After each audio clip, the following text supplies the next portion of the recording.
Welcome to Separate Together, a podcast exploring what happens when we change not just how families separate, but how we think about legal separations altogether. Hosted by me, practicing family lawyer Melissa Bourgeois. And by me, definitely not a lawyer, Cody Dub. And just a quick disclaimer, we like to remind our listeners that this podcast should not be taken as legal advice and it is for informational purposes only. Because everyone's relationship is different, please consult a legal professional if you have any questions. Hello. Hello. How are you? I'm doing well. How are you? I'm good. You should be tired. I had you up late last night. I know. Pizza and cupcake party. We were watching the first 5 episodes, 5 of 10 of the latest season of Secret Lives of Mormon Wives. And that is what we are going to be discussing today.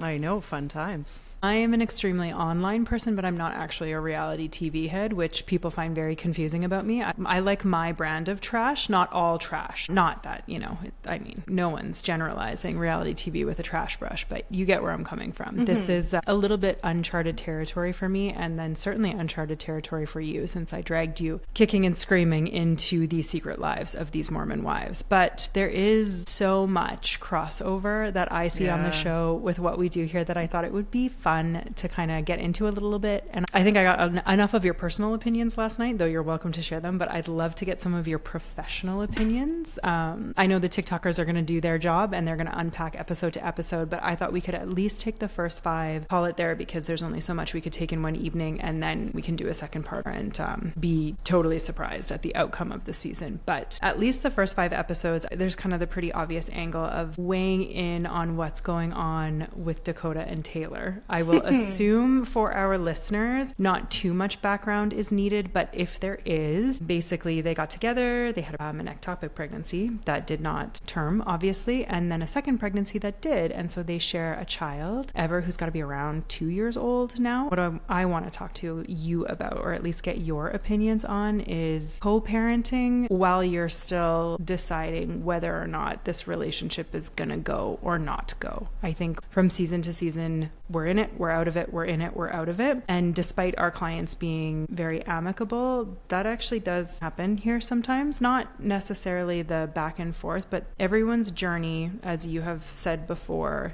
to acceptance is very different. And sometimes there is still a little bit of that emotional tie. I mean, I have 2 older brothers. They would call it the backslide of, we're done. Just kidding. We're done. Just kidding. So it's not that it hasn't happened here. And I am curious for your thoughts on how you would approach them professionally as they navigate co-parenting. Sometimes a relationship, when you're at a point and you're like, okay, it's over. And both people accept it. And they're like, yeah, there's just reasons we're not compatible anymore. Maybe there's no further romantic interest, but these two, my gosh, my conclusion was boy, do they love to hate to love each other, right? Mm-hmm. It's just this constant back and forth. And to my view, are still in a relationship with each other that is more so what we consider romantic. And there's still kind of this push-pull of whether they can maybe forge a partnership again. But the difficulty, I think, for these two is that they never really were in a solid relationship prior to bringing another human into the picture. A lot of our parents are well, we were husband and wife for a really long time and we lived together as a family. But this all kind of happened in the opposite way, where baby came first and then relationship was still undefined even at that point, and then it still all of these years later remains undefined. But I think the trick here is that they're still we're trying to co-parent amidst all of this. I think that's why I'm curious to talk to you about it, because we talk about the power of a parenting plan all the time. And it's so fascinating to watch how our clients approach it. Again, we've talked about this before. Some of our clients are all in. The parenting plan, I get the sense that these are people who have one of those electronic calendars and every single thing is slotted in. It's comprehensive. Everyone is aware. It is this is the plan. And some parents take a peek at it and they're like, this is common sense. We got it. It's fine. Our communication is healthy. We don't really need this aspect of our separation. And so in their instance, my impulse is to say a parenting plan is going to be extremely useful. And then even if you look, I think it was just the previous season, Taylor had mentioned we're working with a mediator to kind of help us with co-parenting. And I was fantastic. But then it occurred to me, of course, she has likely already done this because she has 2 children from a previous relationship. So she has at least some experience in, co-parenting already, generating a co-parenting plan, hopefully having a schedule. Like this is familiar ground for her. It is certainly not for Dakota. I assume this is his first child. I'm pretty sure I'm right about that. This is totally new territory for him. So he's got to do some catch up to understand like why this matters, how it functions, how it should work, and how to do it well so that it does work for him. Because they have so much tumultuous back and forth, whether they're back to being in each other's beds and then they're together for a while and then they're separated for a while. And then she mentioned our co-parenting is that we're not co-parenting, like we're just, so then that to me says, okay, well, they go from we're communicating to like, I'm shutting you out of my life entirely. And in the middle of this is this child who is attempting to be parented by parents who haven't quite figured out how to center this child in the middle of themselves, right? So to me, again, like these are just my observations, but this is very much still about them and each other. Dakota and Taylor, this child is really just an addition of, like whatever. We're not even thinking about the impacts of like what our back and forth goes on our child. And I think, again, the difficulty is because, to my view, they never really had a relationship that was spousal before this child entered into their equation. So it's got to be really tricky to kind of compare and contrast where she would go to a mediator with her former husband, whom she's lived with, who she created a home with, who she created a home for these children with. The opposite occurred here, right? That's like the tricky balance that we're seeing with them. So I'm curious then, like, do you think that in some way, I mean, nothing about this appears easy in any way. Let's just get that out. But in some ways then, like, it must be very different for her because you're exactly right. Like, they're starting foundationally from such a different place. Whereas in the previous relationship, there's now 2 homes to navigate, there's 2 schedules, there's, jobs and all of that kind of stuff. Like in this instance, because you're not disrupting a foundation that already existed, you're creating one. That's exactly it. Like, is it harder to kind of create from scratch, or is it? Well, yeah, because you don't know the other person, right? They're crouched in suspicion about like all of the things that happened in the past, and then they're still exploring whether they have feelings for one another and whether they could make this work. So it's like a really different situation than what most legally separating people are going through, because as you said, they have a foundation for the most part. So they're just like, oh, well, you're not communicating with me adequately to my view on this because you're not in the same headspace as me. Instead, they're fraught with like suspicion and all of these things, and you're trying to get at me and whatnot. So like, I don't know how far they've actually gotten in terms of consciously trying to create a co-parenting plan, because it sounds to me like they're still really figuring out whether they can be a couple, a unit. And in the midst of all of that is just a child who some moments probably wakes up and both parents are in the same home, and then some days probably wakes up and we don't know where you're going today. Like, I doubt there's much child support being paid. I don't know that like any of those things, because they haven't seemed to have gotten to the legal stuff yet, because they're still just really busy messing with each other. Yeah, that is an interesting point. You can't even really get into the actual legality of the situation because it's so undefined at this point. But I am curious, like, if we were to take the parenting plan and triage it, first and foremost, like you said, is parenting time. Where is ever from day to day? We live in Alberta, so we have a lot of shift worker clients. We have a lot of medical clients too, for whom it's like night shifts, a string of night shifts, and then you're on days. So like the actual concrete functioning of where the kids are can be a real hard thing to nail down, let alone when you're off to do the Bachelorette or traveling. Like, her job seems really travel intensive, and then rules around filming. How would you approach the physical element of a parenting plan? Like, simply where is ever from day to day with all of that movement? Their case would probably land more in the traditional lawyering verbiage, and this would be what we call parallel parenting. And so in litigation, or in my previous kind of thing, when parents really had an inability to communicate with one another, it was just not healthy. Maybe it was not healthy for the children. It was not healthy for each other, because again, as you see, these two people, they're in an enormous amount of pain every time that they do communicate with each other. What we would do is a parenting expert would come along and say, okay, well, you two are 2 silos. Like, you're not most co-parents are mingling, right? They're just kind of like, we're interacting.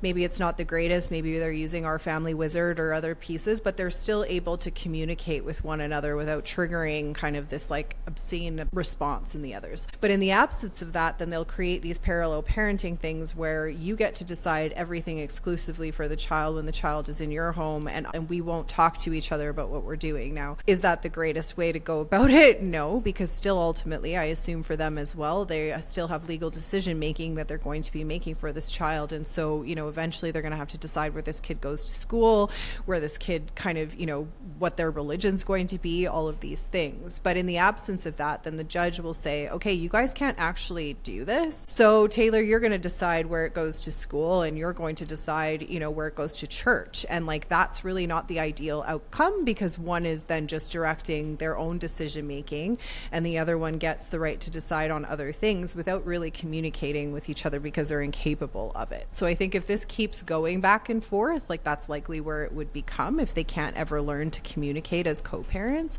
would be a parallel parenting situation where, you know, there's no, you know, I'm not telling you I'm going to get a backpack, I'm going to get a lunch pail, I'm going to do all of these things on my side and you're going to do it on your side, right? So that's interesting. I've heard that term before, and I just assumed it came from the community. I didn't realize it like stemmed from actually how the legal system approaches it. That's interesting. Yeah. And then it's just unfortunate because they will draw a line, and then they'll just be like, if you guys aren't capable of doing this, like, we're going to just have to look at the best interests of the kid instead of you, and just kind of make these decisions as to where it's going to go to school, where it's going to go, like all of these things, right? So, but the challenge for these two, I think, really is that their relationship's not defined in any way, never mind a legal way. So I don't know that either one of them has even approached a lawyer at this point. I suspect there's lots of money involved now, right? So I assume like they did probably commingle property, and there's like other pieces to it. But I just think like based on at least the last 5 episodes, they're still busy tangoing with each other as like Taylor and Dakota, and they're really, to my view, don't seem to be all that interested in like,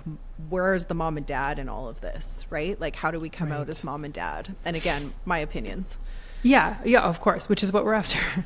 Do you think that's because Ever is so young, or do you think it's just there's too much trauma? There's like I think so. These are two very wounded individuals. You can tell that they are very open about that as well, right? Taylor is working through a lot of trauma from her own childhood that she knows is impacting her attachment styles and different things like that. Dakota, I think, is also just, you know, at this point where he's like, well, I want to be in a relationship with you, but you keep closing off and whatnot, right? And that would have been okay, at least in my view. They can keep tangoing like this for the rest of their lives. They're two adults, but now there's a child involved in this. A child who I would suspect is feeling very decentered into where is my life going at this point, which is very different than I think the other two children that she had. That's probably where the mediator came in and was able to just set up, well, these children are with you at this time and these are the decisions, because a lot of them, they had that relationship already.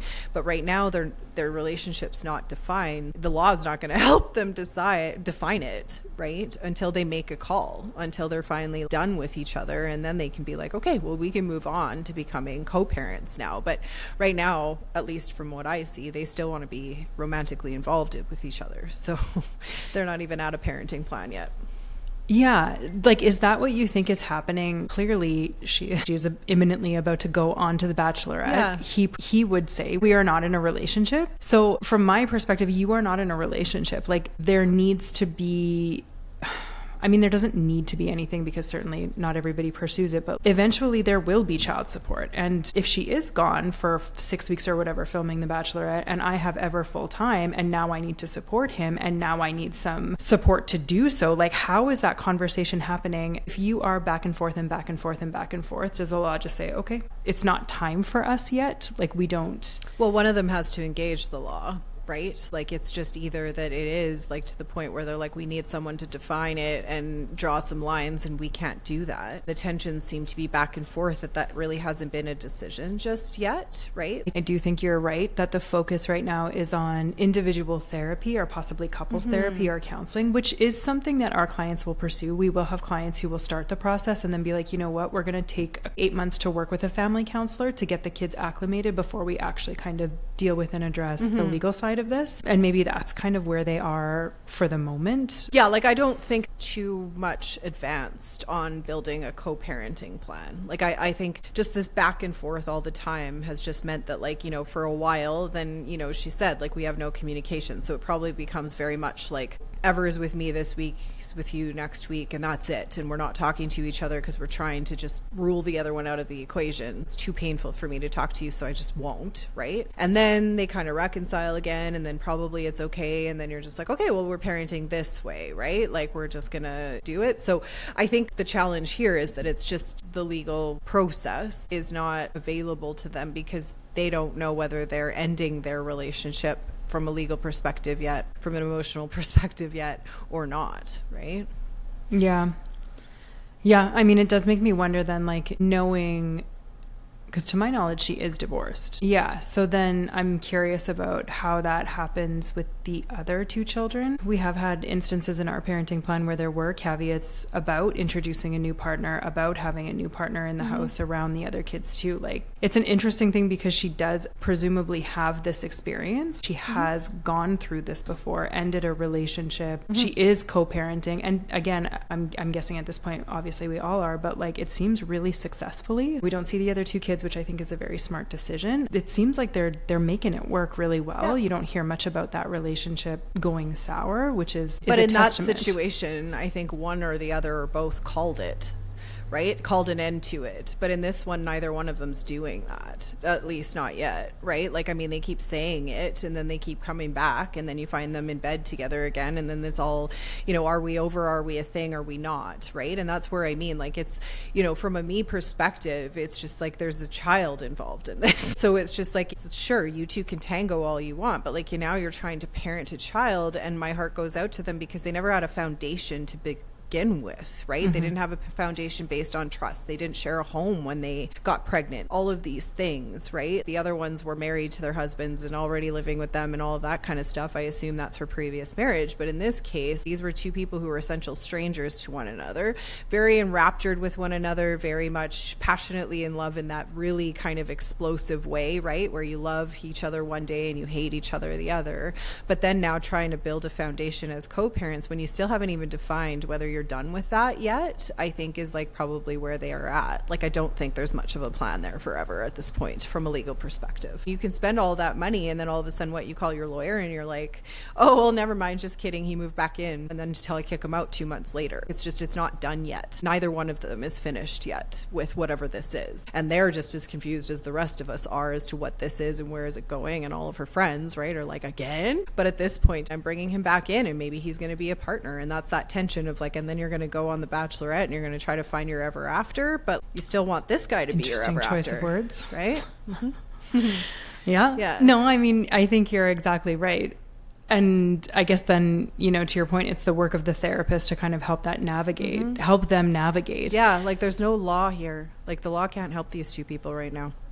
But then what about like the legal ramifications of, like, exactly like you said, presumably the earnings from The Bachelorette, the earnings from the show, like the, you know, property that they're, I mean, like, whatever, like how, I guess they're in a relationship. Like, is that what you would consider them? Like, despite all of their saying, like, we are not together, would the law then look at them at this point and say, well, you were together because we saw on this show that you were physically together at this point. So now all of whatever is on the table money-wise is fair game? Yeah, could really well be. Here in Alberta, at least, a common law relationship is defined by either you were together for a certain length of time, cohabitating, so 2 to 3 years that you were, or if you have a child together, and that is what becomes an interdependent relationship. And then from there, you're like, okay, well, then we have to maybe not define so much on property, but we have to define guardianship, parenting, and child support, right? Because you are in a common law relationship. That opens up also to spousal or partnership support questions, right? I suspect she out-earns him, like all the other women are with their dad talks, right? So, like, those are kind of the... Dig. Right? Well, and those are the things. But I mean, like, they're coming up with it. And I think we'll be able to talk more interesting points from a legal perspective as it goes, because I've seen some snippets now of Jessie in tears talking about her prenup and how it's not completely binding and all of these things. And so these are all people who, in the scheme of like coming up into their own fame, into their own money, into their own things, have shifted a significant amount of stuff within their interpersonal relationships that has legal consequences, right?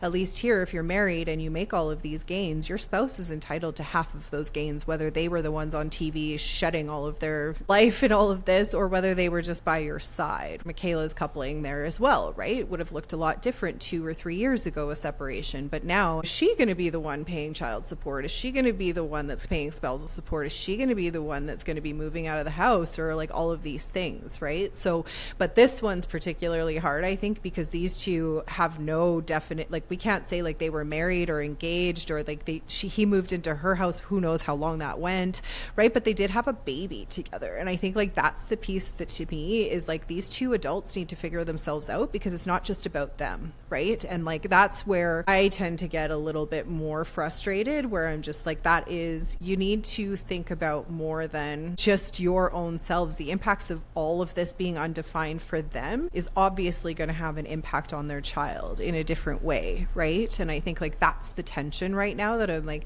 are we, aren't we? I love to hate you, I want to hurt you, I want to get back to you, I want to draw you back in, I want to spit you back out, right? And then that's fine, two consenting adults, go for it, right? But like, there is this little person now that needs a plan and needs a foundation, and I think hopefully they'll get there. So I mean, there's still a few episodes. We still have to 5 go. episodes left. Yeah, and like what, 30 bachelors?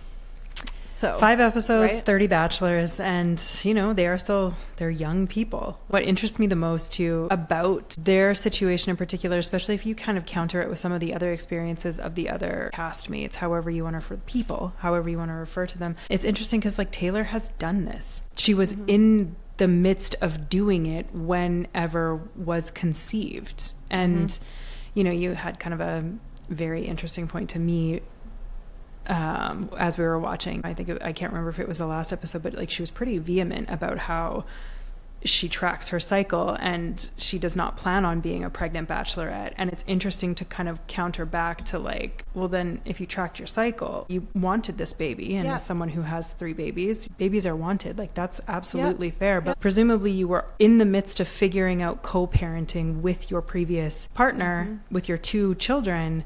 You know, and then even if we look at the rest of the cast, like Macy was a single mother before she got together with Jacob. Like, this is not a situation where you can't literally look to your left and look to your right, or Layla, who is co-parenting. I mean, my gosh, Miranda. We missed Miranda's, whatever it was, year or 2 years of acclimation. So we can't genuinely look, and like, we can look at them now and be like, yeah, Miranda and Chase seem to be co-parenting really well. Yeah, they seem to be. Yeah. But we missed that year post-scandal, post-blow-up, post-infidelity. So we have no idea how we got to where we are. But I just find it really interesting that within this group of women in particular, there's a lot of how-to that you could look, which is something we all do as parents, something we all do as people, is look next door and be like, well, I like that, but I hate that, but I don't like this. But like, she was actually in the process of figuring this out as she re-entered the ring as a new contender, you know?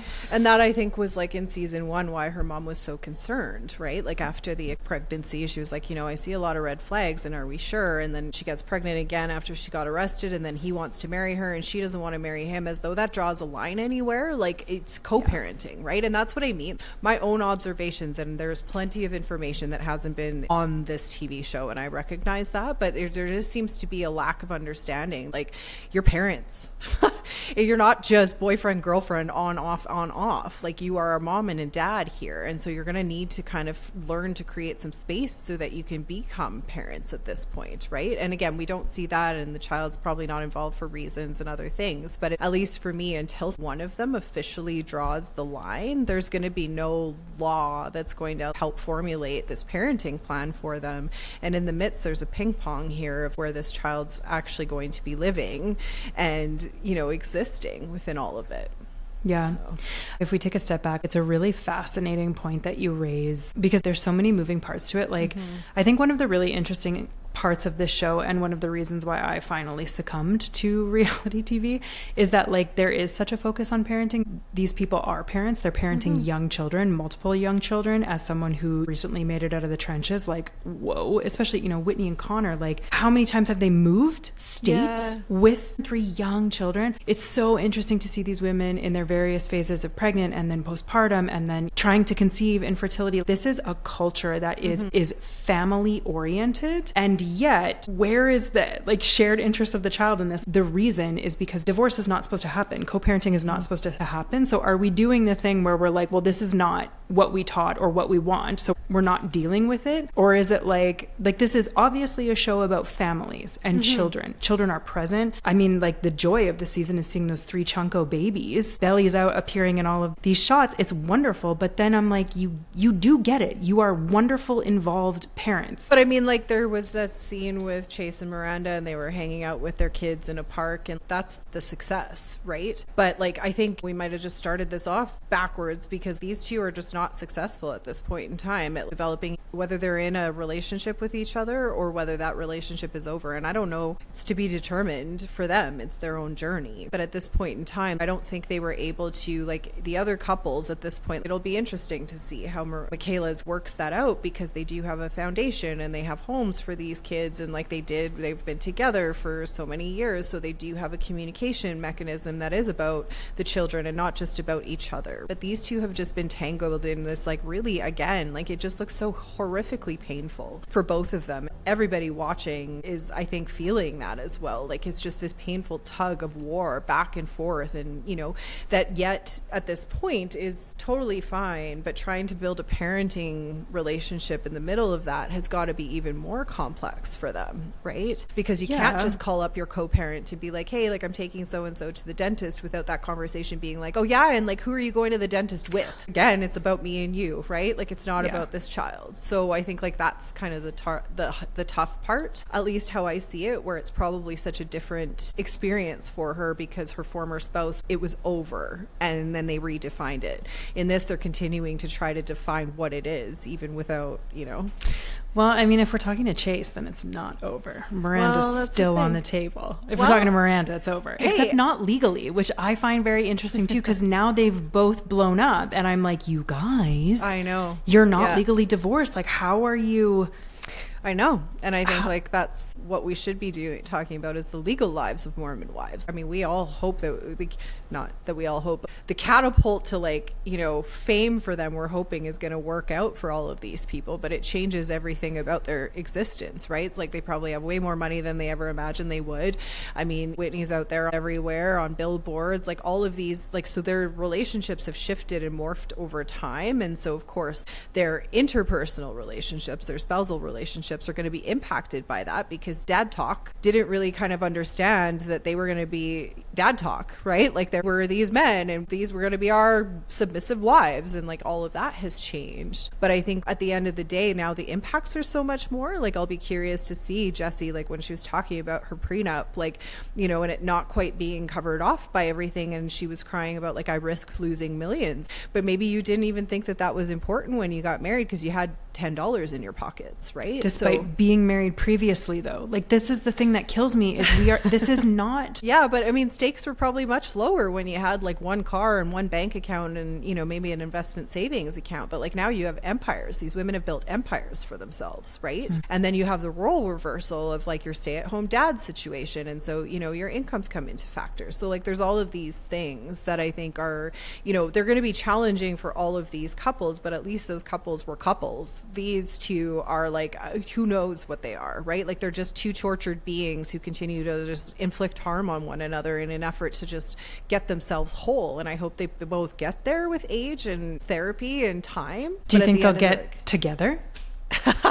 I mean, I don't know. I think that's what they want to goad us with, all of, again, realizing this is reality TV. Some of it is scripted. Some of it is also cut out of all of that, right? She is supposed to be going to try to find the love of her life, right? So who knows what that will end up to be in season 5, probably. But this is why I always want to ask your opinion, because like you have been doing this for like, we're coming up on 15 years. And I think the interesting thing is like you see people when they're in it. Like, you are the you come in at the not great time. And I've seen people leverage the law to try to be in relationships with one another still, right? Like some people have the very good fortune of there is a clear marker of the end of their spousal relationship. And in my case, it's not like that happened overnight. It was a tough, agonizing decision, but it was a no turning back decision for both of us. We were wise enough to know that there wasn't like that was, you know, and as much as there's still always overlap because you had deep feelings for someone and you were involved with them and you had them by your side every day. But for some people, I would find, at least in my traditional practice, were even subconsciously, I think for the most part, holding on to each other through the legal process by bringing up a stupid legal issue that really didn't matter, that they blew out of proportion, that became a really big thing because your ex-partner has now moved on with someone else and doesn't want to communicate with you. And so you're like, I know how you're going to have to communicate with me is if I make this into a legal thing all of a sudden. So all of a sudden, what I let go of a couple of years ago where I was like, no big deal. Well, now I want that all back. And so now we're in this forum because you won't call me anymore. You won't talk to me face to face. You won't. So I'm going to use the legal system to get into the front of the courts. And I don't think it's conscious. I think a lot of this is just people don't even recognize what they're doing. But that's why some of my cases would go on for 7 or 8 years because it was tit for tat. And they would always be like, I'm done with this person. And you're like, if you're done with this person, you're done with this person, right? Like you will give up things, you will let go, you will just move on, and you'll just be like, that's not fair. I don't think it's right. But you know what? For my peace of mind, and that's what so many of our clients are like, I give this up for my peace of mind on this end, or like this is over. But in some cases, it's like, well, you know, like he didn't do this and blah, blah, blah. And like, I can't imagine trying to be in new relationships with people when you're still actively in a relationship with your ex, right? And I think that was like a lot of my people where I'm like, oh, well, my new partner wants to get married. And you're like, well, you can't get married again. We're still married. And so that person is still an active part of your new relationship. And you're still in that same kind of toxic relationship with that person. You've just defined it as something else, right? So... But have you ever seen it where you've had a case that is going on years and years and then they're like, you know what? Just kidding. We're back together. Yeah. And there would be nothing more frustrating. Well, no, back together temporarily, right? Of course, you know, whoops, we went on a holiday together and now we're, you know, and you're like, what happened here? And again, like it's not clear cut for everybody. And like every relationship is different and every trauma bond. And I think that's where like, you know, pop psychology is feeding a lot more to us than I had available to me at that time. But you're like, oh, that's avoidant attachment or that's anxious. It's like, why would you kind of keep going back to the well for more to just get smacked again? And, you know, some people like a narrative too. Some people like to be the victim of someone else because then you get more attention or whatever, right? I should couch that very carefully. That's not what I meant in terms of I am the victim of this person because I want to be able to complain about these certain things about them, but without doing my work to just stop goading that. It's like that piece of it, but not couching that there aren't genuine victims of abuse and circumstance and power coercion and all of that. I just think it's complicated. Relationships are so tricky, and when they become legal relationships, even trickier because you need to kind of define things that may not be as simple to define. But I think, you know, a lot of people can use holding on to one another with this kind of reflection of like, I want nothing to do with them. And you're like, well, if you wanted nothing to do with them, you just surrender and you let go of a lot of things, and then that can give you opportunity to move on. But these two, like, I think the whole world that's watching this is like waiting with bated breath. Like, is she going to choose one of the 30 or is she going back to the same thing that she's pretending she's hating? I mean, I think like one of the things that appeals so much about her is she's just like such a genuine person. Of course. And I always struggle with understanding or empathizing with the level of grief involved. You've talked about this a lot. And because our clients are amicable and because I don't personally have any experience with divorce beyond my friend group, I think what I'm like always so struck by with Taylor is when she's so emotionally vulnerable and it is so genuine, and I'm like, oh, there is so much.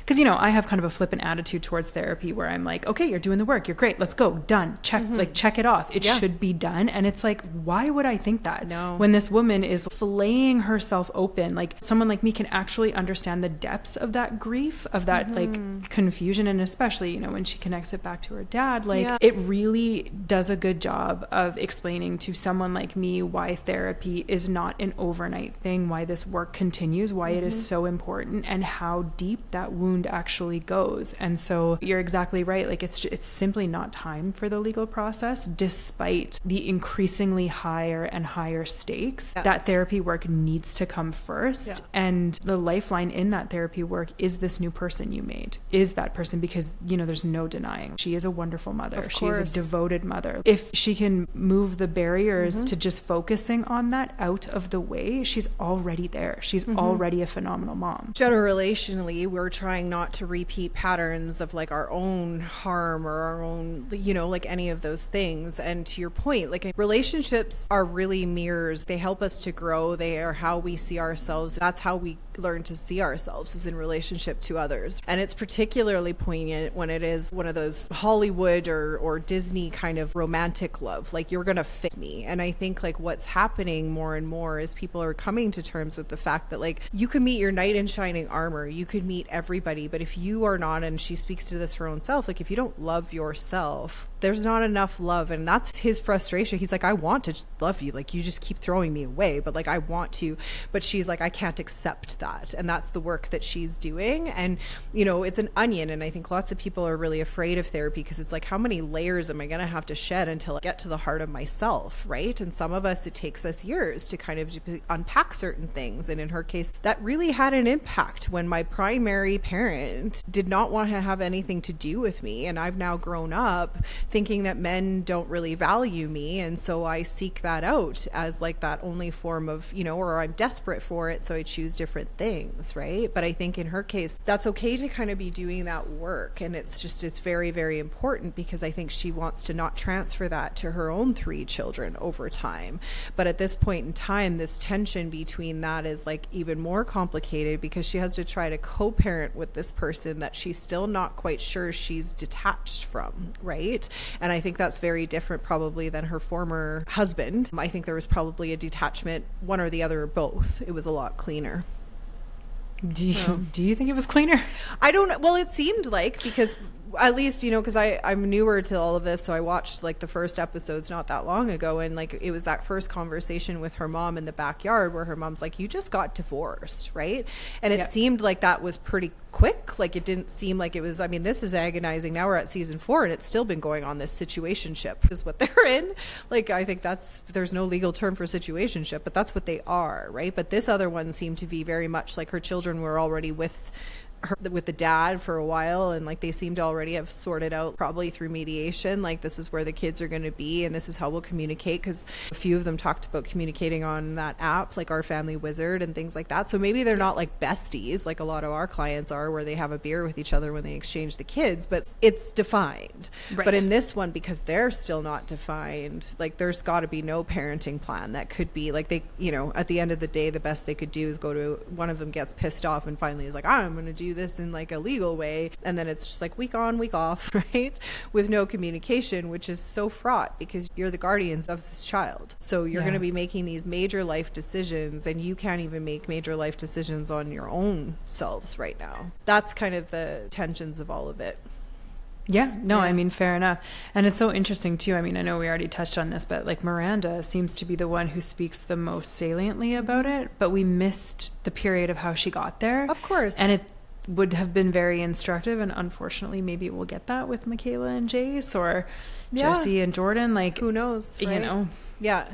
And I think like, again, it's just like a difference between whether they had that foundation and a relationship like that. Those relationships were defined, and these two, I think, have never been able to define what they are, and they're working through their own traumas through each other. You can see that these are genuinely people who are trying to do their work, trying to figure out why she is so deeply unhappy for a woman who the world is literally bowing down at her feet right now in terms of success on a career plane, success on all of these other levels, but she just can't get to that point where she feels like she loves herself. And him, I mean, we don't talk about him quite so much because dad talk is not quite the interesting point of focus. It's mom talk. But for her, until one of them officially calls it, and I think that's what we're all waiting for, is whether they will or they won't. And you know, that's still a ways away, but in the middle of it, there's this little kid, right? And that, to me, I'm just like, that's got to feel really portraying to this little child that its parents don't quite know how to situate a world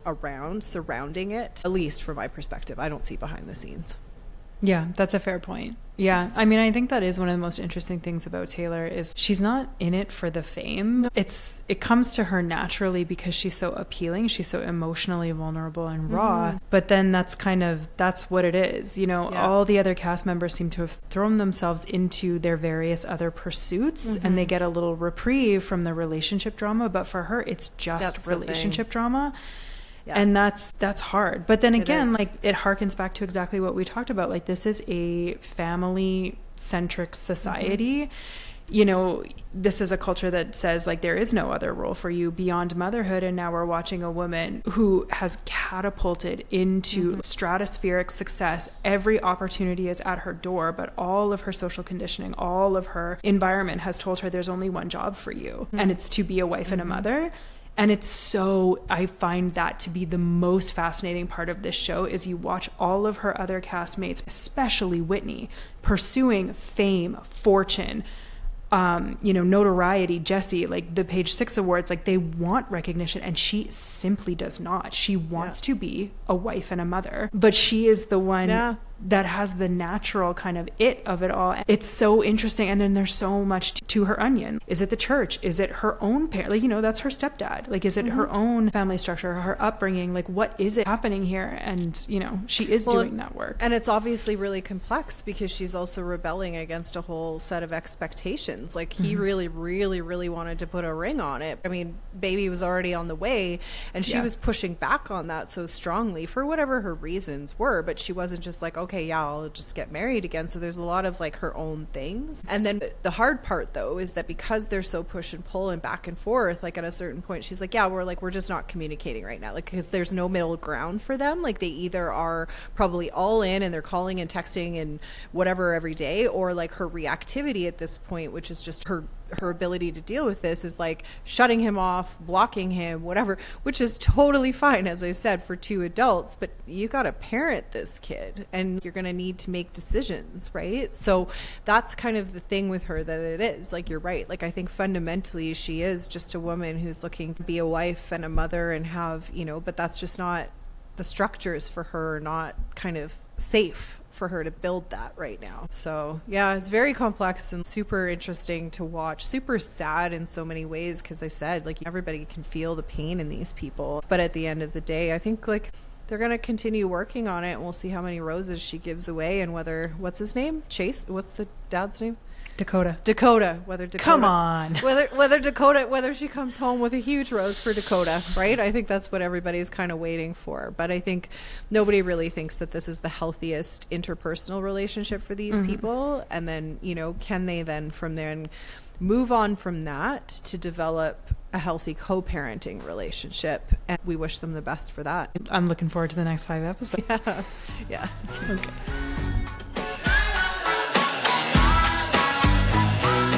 Thank you for listening to today's episode of Separate Together. If you like what you hear or think someone else might, please rate and review us and tell your friends to tune in. You can find us at onefamily.law.